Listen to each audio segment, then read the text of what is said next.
Hello everyone, welcome back to our YouTube channel. आज इस video में हम लोग स्टार्ट करने जा रहे हैं अपनी एक गेट 2026 से रिलेटेड एक ऐसी सीरीज़ जो कि बहुत बेनिफिशियल साबित होगी उन सभी बच्चों के लिए जो अपने रिवीजन के पेज में और जो लास्ट में रैप अप करना चाहते हैं। तो बेसिकली इस सीरीज़ का हमने नाम रखा है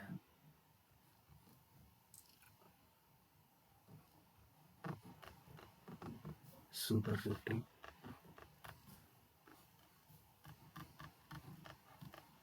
most important topics to score 50 plus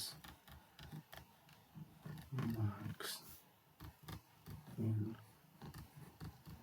gate 2026। Basically इसमें हम लोग गेट में पूछे जाने वाले हैं इलेक्ट्रिकल के जितने भी सब्जेक्ट्स हैं उन सब में से टॉप वो टॉपिक्स चुनेंगे जिससे कि मोस्ट प्रोबेबल चांसेस है कि 50 मार्क्स हम स्कोर करके जा सकें।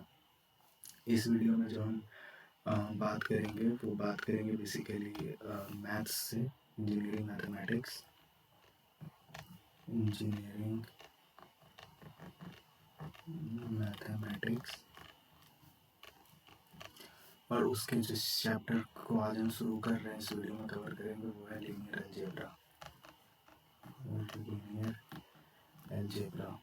इस सीरीज़ में हम थोड़ा सा फैक्ट्स रिवाइज करेंगे, थोड़ा थ्योरी, और उसके बाद कुछ पीवाईक्यू लगाएंगे। पीवाईक्यू इसलिए ताकि हम थोड़ा फैमिलियर हो सके कि किस तरीके के क्वेश्चन आते हैं, और थ्योरी इसलिए ताकि हम अटेम्प्ट कर सकें। लीनियर अलजेब्रा से हम कितने मार्क्स एक्सपेक्ट करके चलते हैं? लीनियर अलजेब्रा से हम ऑन एन एवरेज ये मानकर चल सकते हैं कि 4 मार्क्स इलेक्ट्रिकल के पेपर में लीनियर अलजेब्रा से अप्रोक्सीमेटली आते हैं। और बहुत डिफाइंड है कि कहाँ से क्वेश्चन हम एक्सपेक्ट कर सकते हैं। तो मोस्ट एक्सपेक्टेड टॉपिक्स इसमें से जो है most expected topic from linear algebra, अगर हम लोग बात करें कि मोस्ट एक्सपेक्टेड टॉपिक क्या है लीनियर अलजेब्रा की, तो उसमें हम कुछ चीज़ें हैं जो हमें बहुत आसानी से पता है कि वो होगी। एक तो है eigen value and eigen vector. Eigen value and eigen vector 110% लगभग आप इसको मानकर चलो कि 100% चांसेस है कि इसमें से क्वेश्चन रहेगा। Solution of linear equation, solution of linear equation, ये भी आपके लगभग 90% चांसेस है कि ये आपके क्वेश्चन में देखने को मिलेंगे। तीसरा अगर आप बात करें तो ये आपसे पूछ सकता है डिफरेंट टाइप्स ऑफ मैट्रिक्स के बारे में, लेकिन वो सब हम रिवाइज करेंगे, बट मोस्ट एक्सपेक्टेड टॉपिक्स में वो नहीं है।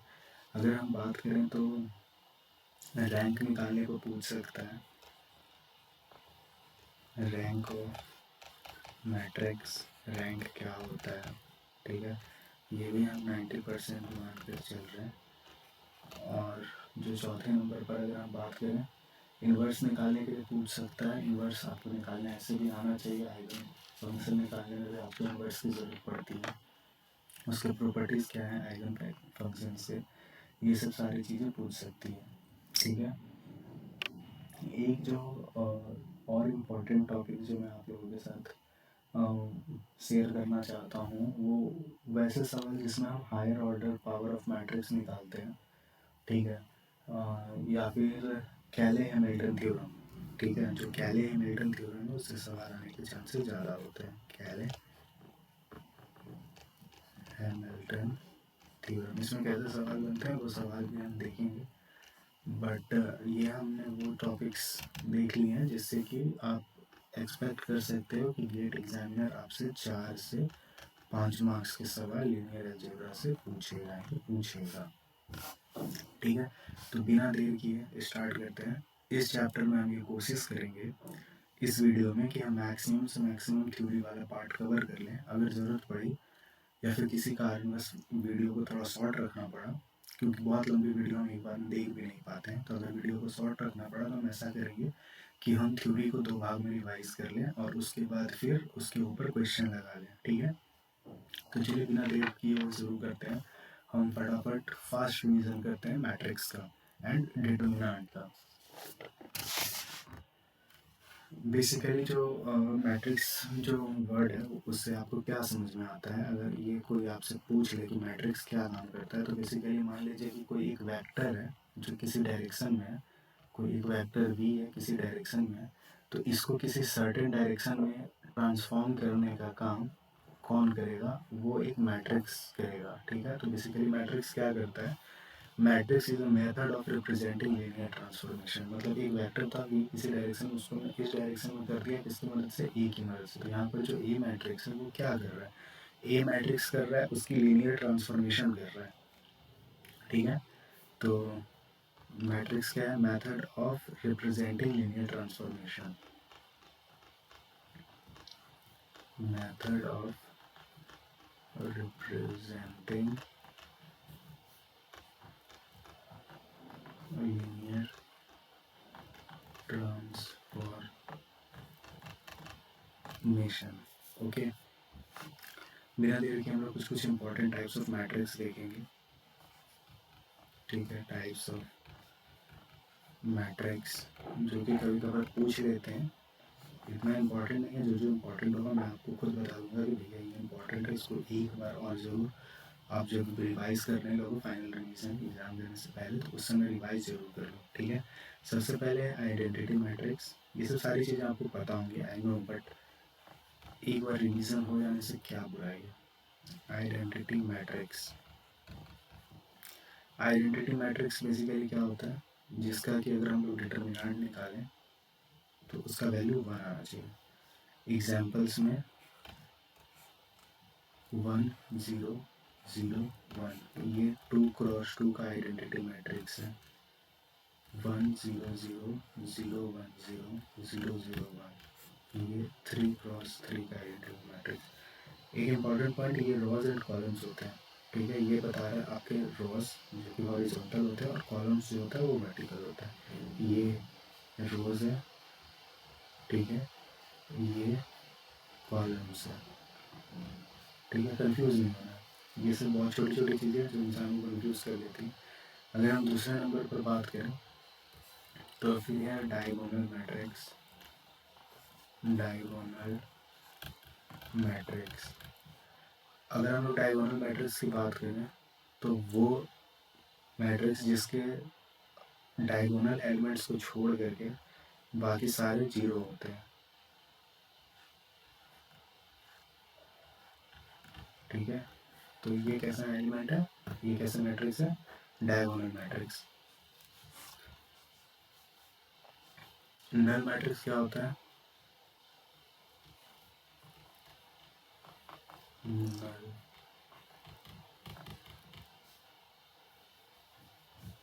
ठीक है, नल मैट्रिक्स मतलब उसमें कुछ भी नहीं है, एवरीथिंग इज जीरो। ठीक है, अब इसका ये मतलब होता है कि अगर किसी वेक्टर का लीनियर ट्रांसफॉर्मेशन हम नल मैट्रिक्स के साथ करें तो वो उसको ला करके ऑरिजिन पर मिला देगा। ठीक है, तो ये नल मैट्रिक्स होता है। इसके अलावा स्केलर मैट्रिक्स क्या होता है? Scalar matrix. ठीक है, तो बेसिकली हम लोग स्केलर मैट्रिक्स को मान लीजिए किसी स्केलर क्वांटिटी से आइडेंटिटी मैट्रिक्स का मल्टीप्लिकेशन कर देते हैं तो वो होता है स्केलर मैट्रिक्स। ठीक है, स्केलर मैट्रिक्स।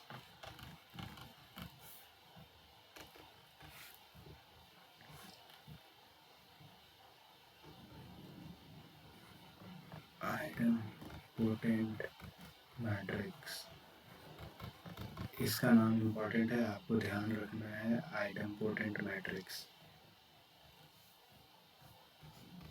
ठीक है, आइडेंपोटेंट मैट्रिक्स क्या है?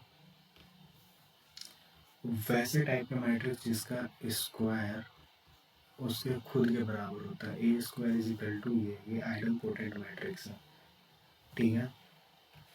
छठे नंबर पर हम लोग बात करें तो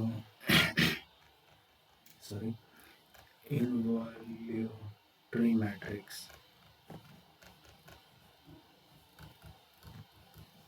ये वो मैट्रिक्स होते हैं जो जिसका स्क्वायर आइडेंटिटी मैट्रिक्स के बराबर होता है या सिंपली जिनका वैल्यू उनके इनवर्स के बराबर होता है। तो ये भी इम्पोर्टेंट है, ये आइडेंपोटेंट मैट्रिक्स और इनवॉल्यूटरी मैट्रिक्स, ये इम्पोर्टेंट है, ध्यान में रखना है।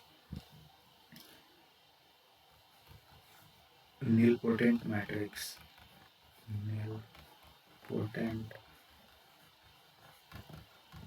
मैट्रिक्स वो मैट्रिक्स जिसको दो मैट्रिक्स को आपस में मल्टीप्लाई करेंगे और वो अल्टीमेटली जाके एक नल मैट्रिक्स बना देगा।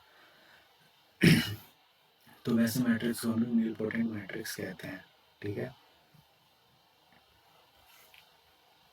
अब अपर triangular and lower triangular matrix.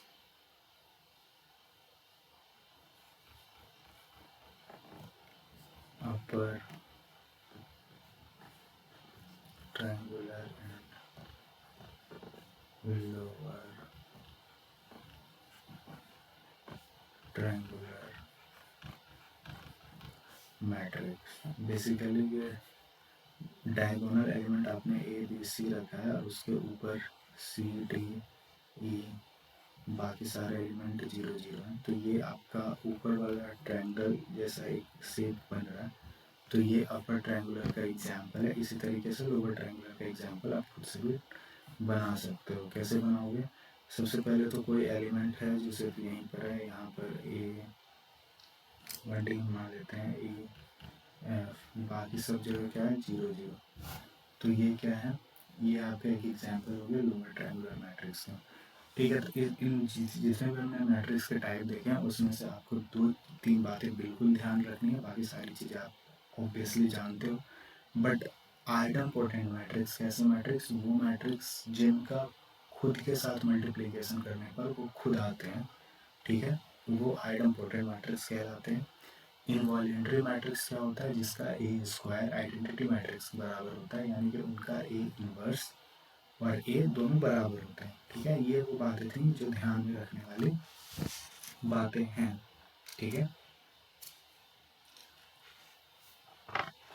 अब हम अगला जो मैट्रिक्स का टाइप देखने वाले हैं, इम्पोर्टेंट टाइप है वो, ठीक है,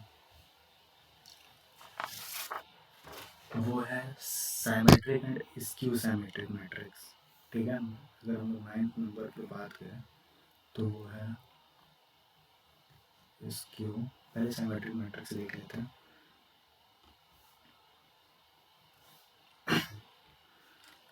मैथ्स का जो ये लीनियर अलजेब्रा वाला टॉपिक है, ये ऐसा टॉपिक है जिससे मार्क्स उठाए जा सकते हैं, मतलब क्योंकि कमोबेश इससे हर साल क्वेश्चन पूछे गए हैं,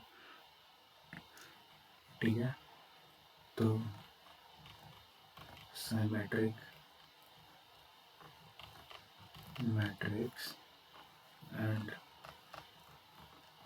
स्क्यू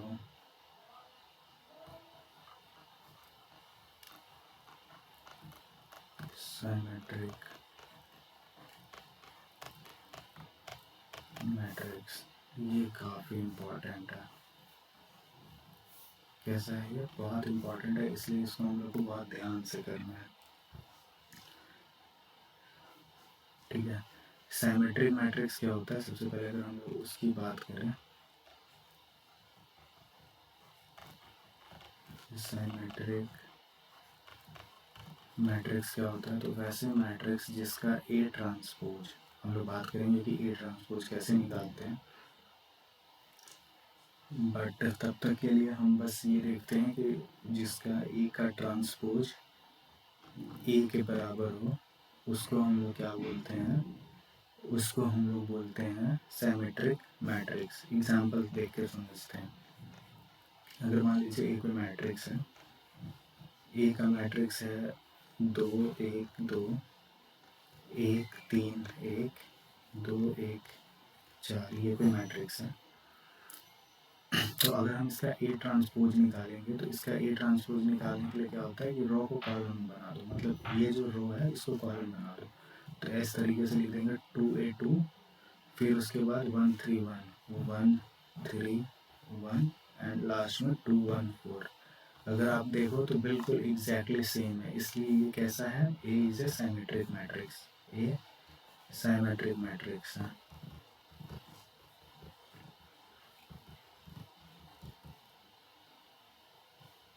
ठीक है,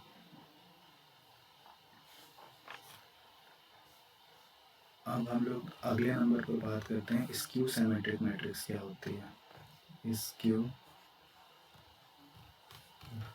सिमेट्रिक मैट्रिक्स,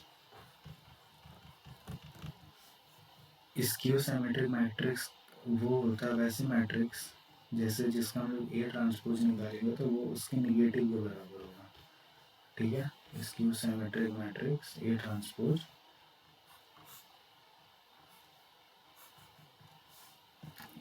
इसमें कुछ कुछ पॉइंट्स ध्यान रखने वाली बातें वो क्या है कि इसका जो डायगोनल एलिमेंट होगा वो ऑलवेज जो प्रिंसिपल डायगोनल एलिमेंट, ठीक है, principal diagonal is always zero. Principal diagonal इसको कहते हैं, ये वाला जो है डायगोनल तो ऐसे भी हो सकता है, बट ये वाला जो है इसको हम लोग बोलते हैं प्रिंसिपल डायगोनल। ठीक है, ये होता है प्रिंसिपल डायगोनल। ठीक है, तो स्क्यू सिमेट्रिक मैट्रिक्स वैसे मैट्रिक्स होंगे जिनका प्रिंसिपल डायगोनल हमेशा जीरो होगा। ठीक है, एग्जांपल अगर हम लोग इसका देखें तो मान लीजिए ए कोई मैट्रिक्स है जिसकी वैल्यू है 0 2 -2 0। अब इसका हम लोग ए ट्रांसपोज निकालेंगे तो वो क्या निकलेगा, रो को कॉलम में करना है तो 0 2 -2 0। अगर आप थोड़ा सा देखो तो ए और ए ट्रांसपोज के बीच एक माइनस का रिलेशन, अगर हम लोग माइनस मल्टीप्लाई कर देंगे तो ये बिल्कुल ए बन जाएगा। तो ये कैसा एग्जाम्पल हुआ, ये एग्जाम्पल हुआ स्क्यू सिमेट्रिक मैट्रिक्स का। कुछ इंपॉर्टेंट बातें जिससे सवाल बनती है वो ये है कि अगर, ठीक है, इससे सवाल बनने के चांसेस हैं, इससे सवाल बना भी है एग्जाम्स में, अगर बी कोई मैट्रिक्स है विच इज नॉट सिमेट्रिक और स्क्यू सिमेट्रिक, अगर बी कोई ऐसा मैट्रिक्स है जो कि ना सिमेट्रिक है और ना स्क्यू सिमेट्रिक, तब हम लोग बी को कैसे लिख सकते हैं, बी को इस तरीके से लिख सकते हैं sum of symmetric and B skew symmetric. उसको सिमेट्रिक और स्क्यू सिमेट्रिक बना करके दोनों को सम के रूप में लिखा जा सकता है। ठीक है, और बी ट्रांसपोज को फिर हम लोग कैसे लिख सकते हैं, B symmetric minus B of skew symmetric.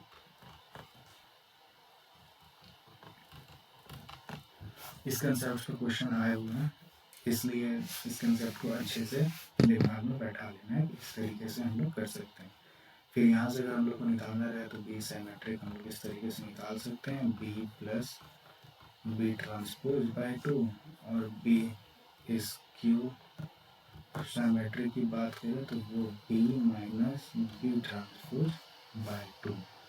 तो ये वाला जो स्लाइड है इससे सवाल बनने के चांसेस हैं, इसको ध्यान में रखना है। ठीक है, अब हम लोग अगर आगे बढ़ते हुए बात करें अगले टाइप ऑफ मैट्रिक्स की, तो वहाँ पर हम बात करेंगे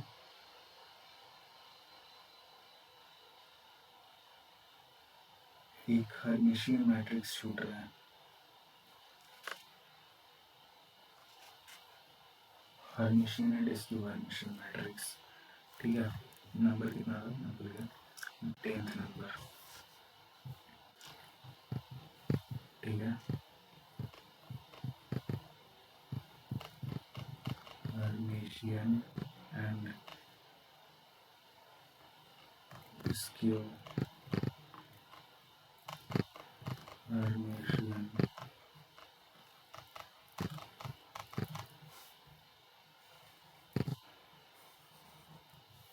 basically Hermitian and skew Hermitian matrix जो है ये उसी मैट्रिक्स के केस में आता है जो मैट्रिक्स कॉम्प्लेक्स हो। ठीक है,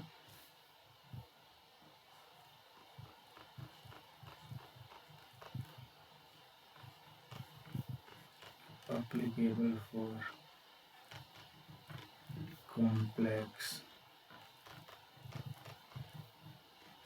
मैट्रिक्स उसी के लिए आएगा। इसका हर्मिशियन मैट्रिक्स क्या होता है, ए जो होता है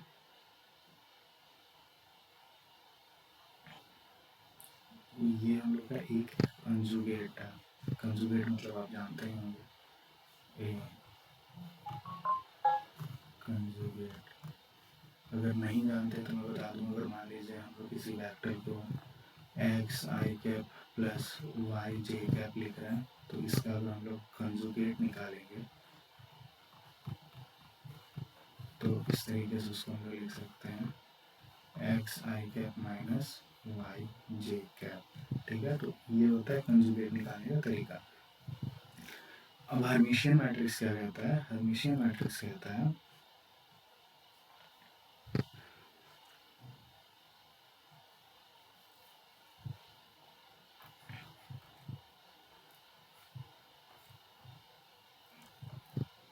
ए कंजुगेट का अगर ट्रांसपोज लेने पर वो ए के बराबर है तो ये हर्मिशियन मैट्रिक्स है। Just like symmetric matrix. Symmetric matrix में क्या था, ए कंजुगेट की बात नहीं करते थे हम लोग, वहाँ सिर्फ बात करते थे कि अगर ए का ट्रांसपोज लेने पर वो ए की बराबर हो तो वो हमारा सिमेट्रिक मैट्रिक्स होता था। यहाँ पर ये हमारा हर्मिशियन मैट्रिक्स है।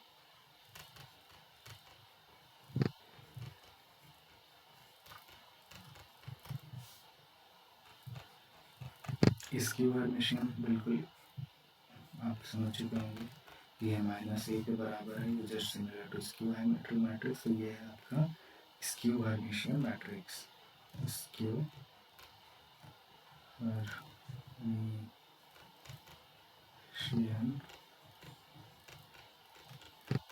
मैट्रिक्स। ठीक है,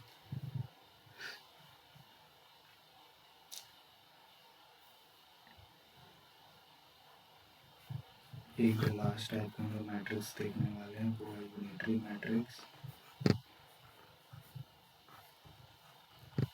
ये क्या होता है, complex form of orthogonal.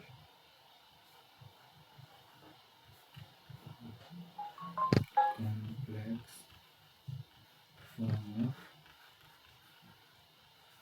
Orthogonal matrix. ठीक है, अब हम लोग ऑर्थोगोनल मैट्रिक्स क्या होता है ये तो पता है ना। ऑर्थोगोनल मैट्रिक्स होता है ए इंटू ए ट्रांसपोज, दोनों को मल्टीप्लाई करने पर वो आता है आई, यानी आइडेंटिटी मैट्रिक्स के बराबर होता है। ठीक है, तो ये होता है ऑर्थोगोनल मैट्रिक्स।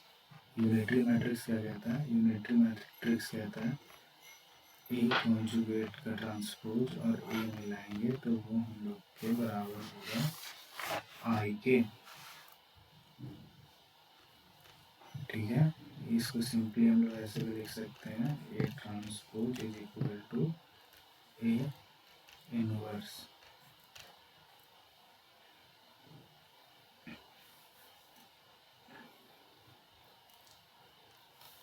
ठीक है, तो ये वो मैट्रिक्स के टाइप्स हैं जो कि हमने डिस्कस करें। एक बार हम देखेंगे कि अभी तक हमने क्या क्या देखा है टाइप्स ऑफ मैट्रिक्स में। आइडेंटिटी मैट्रिक्स पढ़ा, डायगोनल मैट्रिक्स पढ़ा है हमने, नल मैट्रिक्स पढ़ा है, scalar matrix, idempotent, important, voluntary, important, nilpotent, upper triangular and lower triangular, symmetric and skew symmetric, उसकी वो प्रॉपर्टी सम करने वाली। उसके बाद Hermitian and skew Hermitian applicable है जो कॉम्प्लेक्स मैट्रिक्स के लिए। यूनिटरी मैट्रिक्स ऑर्थोगोनल मैट्रिक्स का ही कॉम्प्लेक्स फॉर्म है। ठीक है, ये यहाँ तक हम लोग एक्सपेक्ट कर सकते हैं कि टाइप्स ऑफ मैट्रिक्स से क्वेश्चन बनेंगे और ये सारी बातें आपके दिमाग में ध्यान में रही तो आप जरूर सवाल अटेम्प्ट कर लोगे और सॉल्व कर लोगे। ठीक है, अब हम लोग थोड़ा आगे बढ़ते हैं और अगर हम लोग अब हम लोग थोड़ा आगे बढ़ते हैं और हम लोग देखें यहाँ से,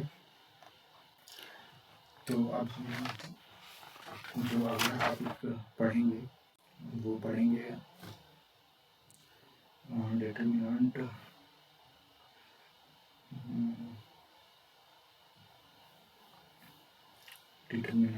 अभी कर ले, छोटा टॉपिक वैसे डिटरमिनेंट को पढ़ करके हटा ही लेते हैं। ठीक है, तो इससे डिटरमिनेंट जल्दी करने वाला टॉपिक है और डिटरमिनेंट बेसिकली आपको निकालना आता भी होगा।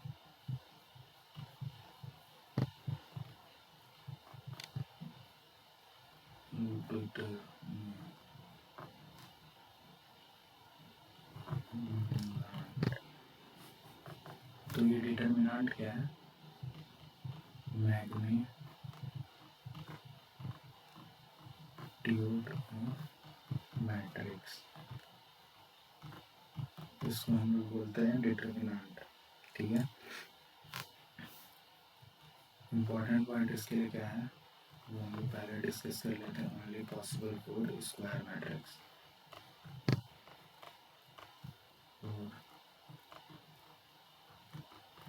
Square matrix. स्क्वायर मैट्रिक्स क्या होता है? वो मैट्रिक्स जिसके रोज इक्वल टू कॉलम्स हो। ठीक है, अब एक क्वेश्चन, मैं आपको एक क्वेश्चन दे रहा हूँ। अगर एक मैट्रिक्स है 1 2 3 4 5 6, आपको बताना है कि ये स्क्वायर और नॉट। ठीक है, अगर आप चाहो तो इसका आंसर कमेंट कर सकते हो, नहीं तो मैं करके पूछ रहा हूँ। ठीक है, अब बात करते हैं कि 2x2 मैट्रिक्स क्या रिप्रेजेंट करता है। 2x2 मैट्रिक्स क्या रिप्रेजेंट करता है? तो ये रिप्रेजेंट करता है एरिया। 3x3 मैट्रिक्स का जब हम डिटरमिनेंट निकालते हैं तो वो क्या रिप्रेजेंट करता है? वो रिप्रेजेंट करता है वॉल्यूम। ठीक है,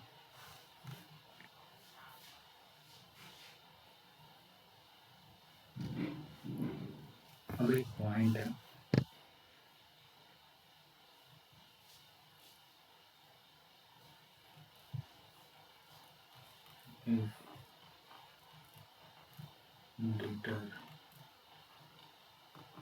determinant of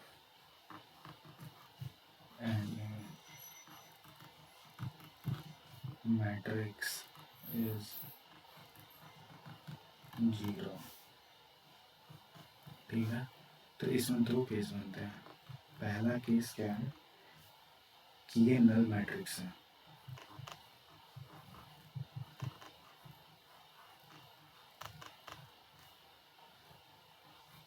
zero zero zero zero मतलब कि इसका जो ट्रांसफॉर्मेशन है वो एंड्स एट अ पॉइंट, एक पॉइंट पर आकर के एंड हो जाएगा।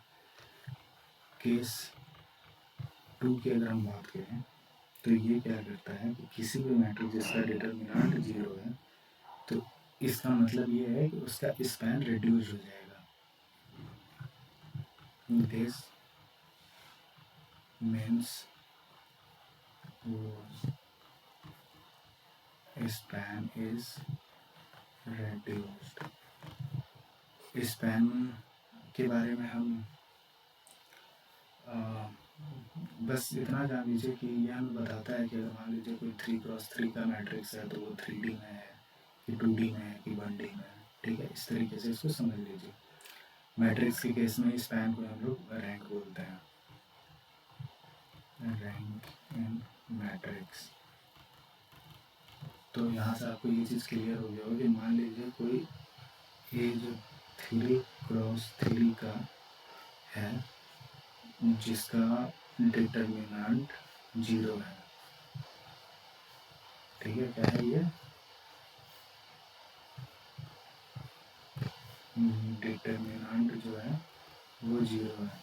तो अगर कोई इससे हमसे पूछे बिना मैट्रिक्स दिए इसका रैंक क्या होगा, रैंक या स्पैन क्या होगा, और उसने हमको ऑप्शन दिया कि अगर पहला ऑप्शन है कि भैया 3 होगा, दूसरा ऑप्शन है कि भैया 2 होगा, तीसरा ऑप्शन है कि 1 होगा, और चौथा ऑप्शन है 0 होगा, तो इसमें से 3 कभी नहीं होगा, क्योंकि 3x3 का ये आ गया डिटर्मिनेंट 0। 2 चेक करने के लिए क्या करेंगे, कोई भी जो 3x3 का एलिमेंट रहता है, A B C D E F जी,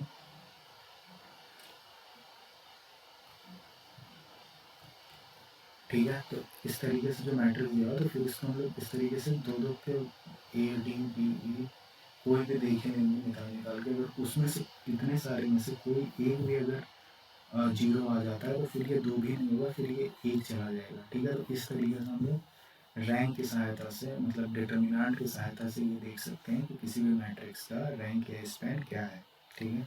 तो आपने बेसिकली यहाँ पर एक अनजाने अनजाने में एक नई चीज़ सीख ली, एक नई चीज़ रिवाइज कर ली, और वो ये है कि किसी भी दिए हुए मैट्रिक्स का हम स्पैन कैसे बता सकते हैं या रैंक कैसे बता सकते हैं।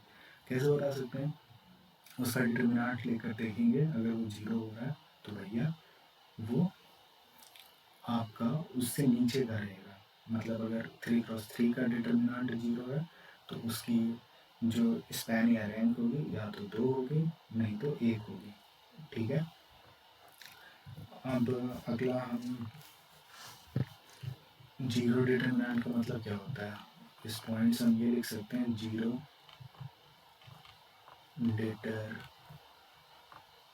determinants means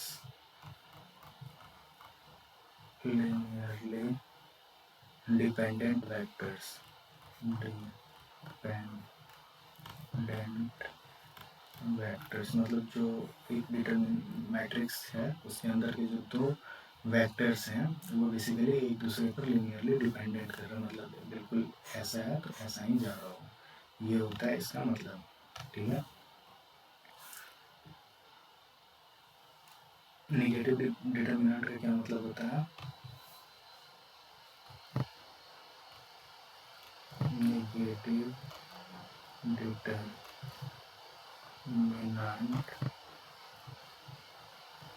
means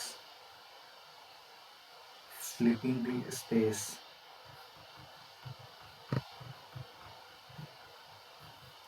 flipping the space,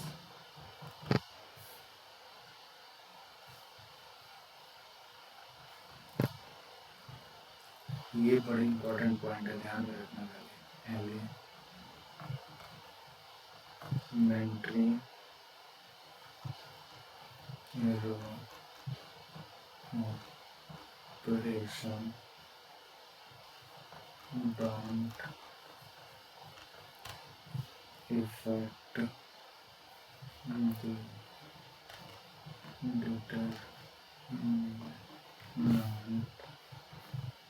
determinant of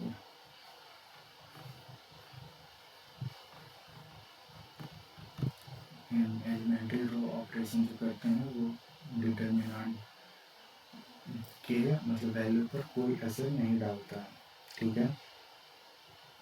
लेकिन क्या है कि row must be operated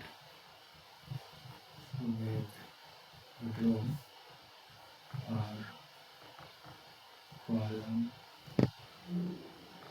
must be operated with column, ठीक है।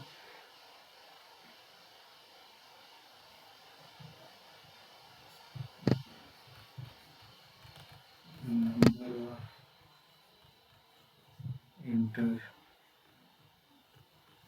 changes is equal to number of negative sign. If मान लीजिए कि हम लोग रोज को इंटरचेंज कर रहे हैं आपस में, तो जितनी बार इंटरचेंज करेंगे उतना number of sign minus sign आएगा।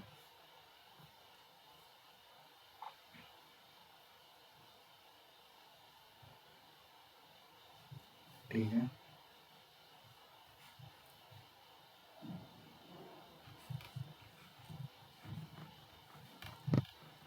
प्रोडक्ट ऑफ आइगन वैल्यूज किसके बराबर होता है? डिटर्मिनेंट ऑफ मैट्रिक्स के बराबर। Determinant of matrix, eigen value का जो प्रोडक्ट होता है वो मैट्रिक्स के डिटर्मिनेंट के बराबर होता है। ये इस स्लाइड की सबसे इम्पोर्टेंट बात है जो आपको अपने ध्यान में बैठा कर रखनी है। ठीक है, एक पॉइंट यहाँ पर और छूट रहा है, वो हम यहीं पर लिख लेते हैं, ये स्लाइड में जाने से बढ़िया है। वो ये है कि अगर मान लीजिए कि किसी मैट्रिक्स को आपने के से मल्टीप्लाई किया, के कोई नंबर, कोई कॉन्स्टेंट नंबर है, ठीक है, तो ये इसका जब हम डिटर्मिनेंट निकालते हैं तो वो के टाइम्स ऑफ ए हो जाता है, वेयर के इज एनी कांस्टेंट, और जो एन है वो ऑर्डर है कि कितनी बार हमने के को मल्टीप्लाई करा है। ठीक है, एक बार करा है, एक के को मल्टीप्लाई करा है, तो उसके डिटर्मिनेंट में के से मल्टीप्लाई हो जाएगा। ठीक है, तो ये कुछ डिटर्मिनेंट के बारे में वो बातें थी जो हमें ध्यान में रखनी चाहिए। ठीक है, लगभग हमने इम्पोर्टेंट चीज़ें देख ली हैं। एक छोटी सी चीज़ और देखेंगे, फिर हम लोग रैंक ऑफ मैट्रिक्स को देखेंगे। ठीक है, और rank of matrix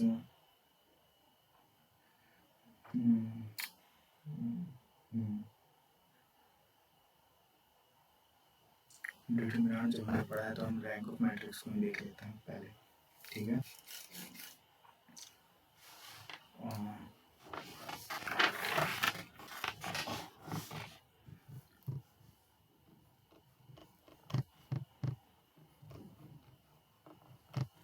rank of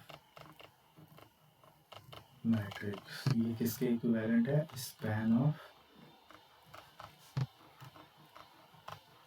vectors के इक्विवेलेंट है।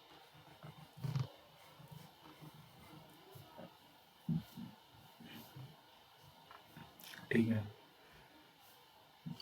सिर्फ only applicable on square matrix. ठीक है, अगर किसी मैट्रिक्स का रैंक 1 है तो उसका मतलब है कि all vectors are on same line, all vectors are on same line, यानी 1D। ठीक है, रैंक 2 का मतलब है स्पैन टू 2D। रैंक 3 ये एक प्लेन को रिप्रेजेंट करता है, 3D जो कि रिप्रेजेंट करता है एक वॉल्यूम को। फुल रैंक क्या है? अगर मान लीजिए any matrix of 3 × 3, then if its rank is equal to 3, it is said to be full rank matrix. ठीक है, इम्पॉर्टेंट बातें जो ध्यान में रखनी है वो ये है कि एलिमेंट्री ऑपरेशन जो करते हैं हम लोग वो रैंक पे इफेक्ट नहीं करते हैं।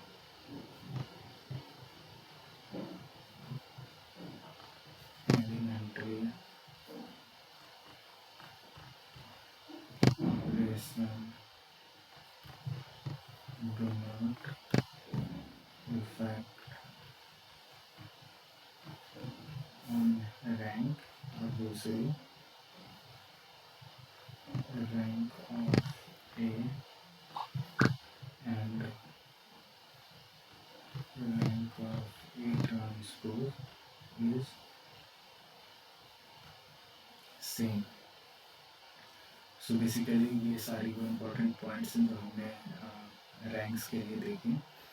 नेक्स्ट वीडियो में जब हम आएंगे तो हम प्रोडक्ट ऑफ मैट्रिक्स इम्पॉर्टेंट है वो देखेंगे। उसके बाद फिर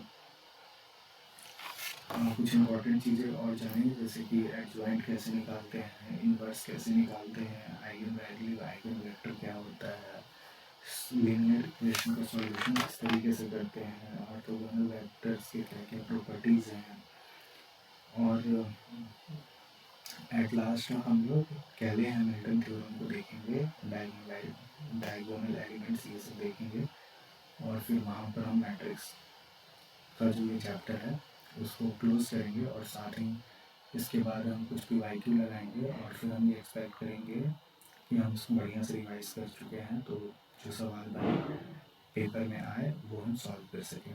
ठीक है, तो मिलते हैं नेक्स्ट वीडियो में।